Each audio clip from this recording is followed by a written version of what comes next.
meteorologist Dave Osterberg with your Sky Tower radar forecast. 5:43 and happy 4th of July to everybody out there just kind of getting up and getting started. What you're going to do outside today. It's going to be a very typical summer day around here. Our 4th of July will bring the heat index up to 100 or higher, and then the scattered storms in the afternoon. That's the way it's going to be. But we do have a couple of tiny little showers way out into the Gulf this morning. No big deal. I've got mid to upper 70s, though, inland. Look at Lakeland and Winter Haven, Bartow in the upper 70s, lower 80s from Clearwater to St. Petersburg, upper 70s around the Bradenton area. Now, the heat index is going to get up there again today, between 100 and about 104. Yeah, I know, for you this afternoon. And, you know, going into Friday, it's not going to be any different. I'll kind of fast forward the heat index to tomorrow to be pretty much the same thing, between 100 and 104. So we get up there, and then the scattered showers and thunderstorms begin to develop. Now, some of them, like the ones last evening, they may take some time to push back to the coast. So if it's 5, 6 o'clock, haven't had a storm yet, check in with Jim.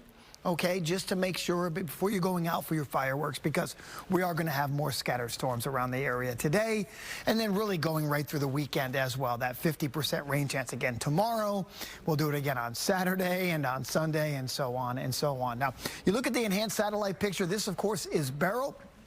There's Jamaica, so all the warnings have been discontinued for Jamaica. The storm has passed. It did not make landfall in Jamaica. However, it came very, very close to that coast. So I just don't know if that storm surge had a big impact in Kingston, Jamaica or not. We'll know in the next few hours. So now it's close to Grand Cayman, which is here. The last time Grand Cayman had a storm come this close, I think it was Ivan back in 2004. That really, really hurt that particular island. But this storm is weaker now as it's moving toward the west-northwest. You look at the particulars, 120 mile per hour winds. There are a lot of things going against Beryl, yet it continues to keep that real strong core intact. So it had land interaction, of course, with Jamaica, no doubt there.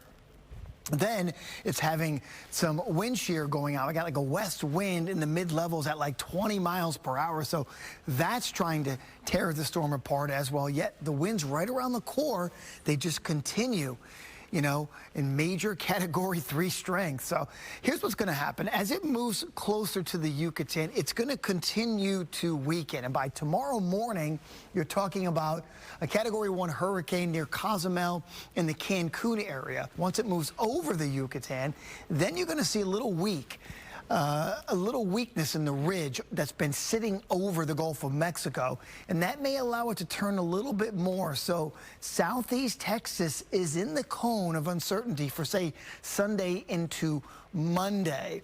Now, if you kind of throw the Fox model into this and throw it through, here you go, right over the Yucatan Peninsula tomorrow. Then it tries to gather a little bit of strength in the Gulf before coming on shore somewhere just south of Brownsville, Texas, let's say lunchtime or so in the Sunday time frame. So we'll get rid of Beryl, but it's going to be a few more days for that. Meanwhile, steamy, some afternoon storms. How about 94 for your high today? That's what we hit yesterday with a heat index close to 104 in spots. Yeah, now warm and soupy tonight after the storms end with a low of 79, and then more big-time heat for your Friday with a high temperature going right back up into the mid-90s with tomorrow solid 50% rain chance. He's running a foot or less with a light chop on the coastal waters for you. I think beachgoers, you're going to enjoy it today. It's going to be a very normal, very typical 4th of July day around here. I want people to, number 1, SPF 5000, and just please be careful this evening. Fireworks, all that good stuff, okay? Remember about the pets, too.